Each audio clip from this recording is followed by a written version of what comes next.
नमस्कार मित्र, सुंदरकांड के 5वें अध्याय के पहले भाग में आपका स्वागत है। इस भाग में आपको बताएंगे कि कैसे हनुमान जी लंका में गए, सीता का पता लगाया।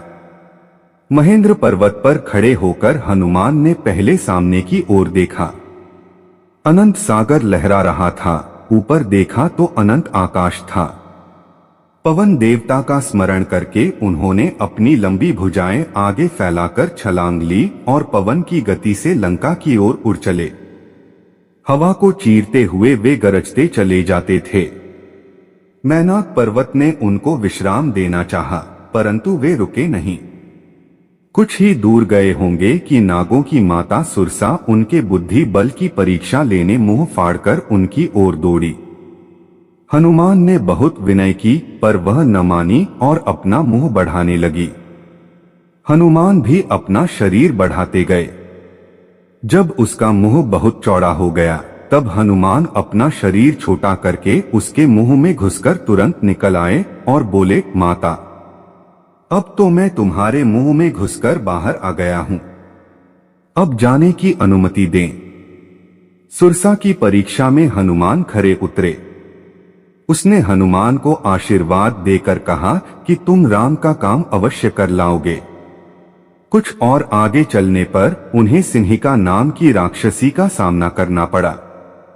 उसने जल में हनुमान की परछाई पकड़ ली। इससे उनकी गति रुक गई और वे खींचकर सिंहिका के पास जा पहुंचे। हनुमान ने अपने नाखूनों से उसका पेट फाड़ डाला। वे फिर उड़े और समुद्र पार कर लंका जा पहुंचे। छोटा रूप बनाकर हनुमान एक पर्वत की चोटी पर चढ़ गए। वहां से सारी लंका दिखाई देती थी। उन्होंने देखा कि लंका के चारों ओर बड़ा मजबूत परकोटा है। परकोटे के चारों ओर खाई है और तरह तरह के हथियार लिए सैनिक पहरा दे रहे हैं। उन्होंने यह भी देखा कि दुर्ग पर सैकड़ों शतघ्नियां रखी हैं। सोने की लंका चमक रही है। नगर की शोभा और सुरक्षा देखकर हनुमान चकित हो गए। उन्होंने रात के अंधेरे में लंका में प्रवेश करना ठीक समझा। छोटा रूप बनाकर हनुमान लुकते छिपते लंका में घुस गए। उन्होंने देखा कि लंका में एक से एक उत्तम भवन हैं। चांदनी रात में वे एक अटारी से दूसरी अटारी पर आसानी से कूदने लगे। सीता उनको कहीं दिखाई नहीं दी। तब वे रावण के महल में घुस गए। उन्होंने देखा कि रावण एक सजे हुए पलंग पर सो रहा है। आसपास अनेक रानियां सो रही हैं।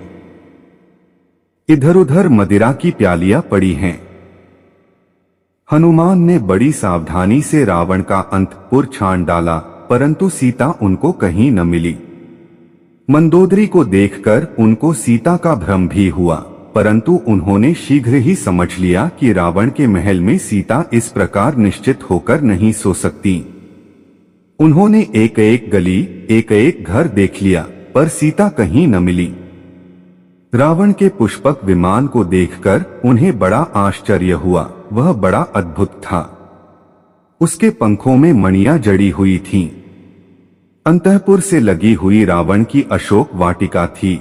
एक परकोटे के ऊपर से हनुमान ने उसे देख लिया और पहरेदारों की आंख बचाकर उसमें घुस गए। अशोक वाटिका में तरह तरह के सुंदर वृक्ष थे और बीच में एक ऊंचा भवन था। अशोक के पेड़ पर चढ़कर हनुमान उसे देखने लगे। उन्हें तरह तरह की मुंहवाली अनेक राक्षसियां दिखाई दी। फिर उन्होंने देखा कि उनके बीच में एक उदास स्त्री बैठी आंसू बहा रही है। उनको लगा कि हो न हो यही सीता जी हैं। उन्होंने मन ही मन उन्हें प्रणाम किया और वे सोचने लगे किस प्रकार माता से बात हो। तरह तरह की बातें सोचते वे पत्तों में छिपे बैठे रहे। अब रात का अंतिम पहर आ गया। नगरी में वेद पाठ होने लगे। रावण भी जगा और अपनी रानियों और दासियों को लेकर अशोक वाटिका में आ पहुंचा। हनुमान डाली पे चिपक गए, जिससे किसी की निगाह उन पर न पड़े। रावण को देखकर सीता ने खर का तिनका रावण को दिखाने लगी। रावण ने सीता को अनेक प्रकार के भय व लोभ दिखाए, परंतु सीता ने रावण का तिरस्कार ही किया। सीता ने कहा, यदि तुम मुझे स्वामी के पास पहुंचा दो और क्षमा मांग लो तो वे तुम्हें माफ कर दे, नहीं तो तुम्हारा सनम सर्वनाश कर देंगे। सोने की लंका मिट्टी में मिल जाएगी। क्रोध से आंखें लाल कर रावण बोला, सीता मैं तुम्हें सोचने के लिए 1 साल का समय दिया था। साल पूरा होने में 2 महीने बचे हैं। इस बीच यदि तुम मेरी बात नहीं मानती तो मैं अपनी चंद्रहास तलवार से तुम्हारा सिर काटकर फेंक दूंगा। इतना कहकर रावण चला गया। रावण के चले जाने पर त्रिजटा नाम की एक बूढ़ी राक्षसी ने दूसरी राक्षसियों से कहा, पिछली रात मैंने एक सपना देखा है। सारी लंका समुद्र में डूब गई। विभीषण को छोड़कर सब दक्षिण दिशा को चले गए हैं। यह सपना अच्छा नहीं है। मेरी राय में सीता जी की सेवा करने में ही भलाई है। पेड़ पर बैठे बैठे हनुमान सब कुछ देख सुन रहे थे। सीता का दुख देखकर वे दुखी भी थे। उनको यह भी चिंता थी कि यदि सीता के सामने आकर संस्कृत में बोल उठें तो सीता उन्हें कहीं मायावी रावण ही न समझ ले। यह विचार कर उन्होंने पेड़ पर से ही राम वृत्तांत सुनाना शुरू किया। उन्होंने राजा दशरथ का वैभव, राम जन्म, राम विवाह, राम वनवास, सीताहरण, सुग्रीव मैत्री आदि का सब वृत्तांत संक्षेप में कह सुनाया। सीता जी आत्महत्या के विचार से उसी पेड़ के नीचे आ गई थीं, जिस पर हनुमान बैठे थे। उन्होंने ऊपर की ओर देखा। हनुमान को देखकर पहले तो वे घबराईं, पर उनकी बातों से और उनके व्यवहार से भरोसा हो चला कि वे राम के ही दूत हैं और पता लेने के लिए यहाँ आए हैं।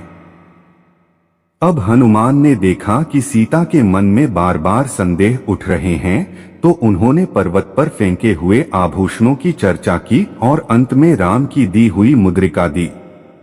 अब सीता को पूरा भरोसा हो गया। हनुमान ने सीता का दुख सुना और राम का विरह सुनाया। फिर उनको ढाढ़स बंधाते हुए कहा, समाचार पाते ही श्री राम सेना लेकर आएंगे और रावण का वध करके आपको ले जाएंगे। सीता जी ने अपनी चूड़ामणि उतारकर हनुमान को दिया और कहा, जब तुम इसे स्वामी को दिखाओगे तो वे समझ जाएंगे कि तुम मुझसे मिल चुके हो। वीरवर लक्ष्मण से मेरा शुभाशीर्वाद कहना। अब लौट जाओ, तुम्हारी यात्रा मंगलमय हो।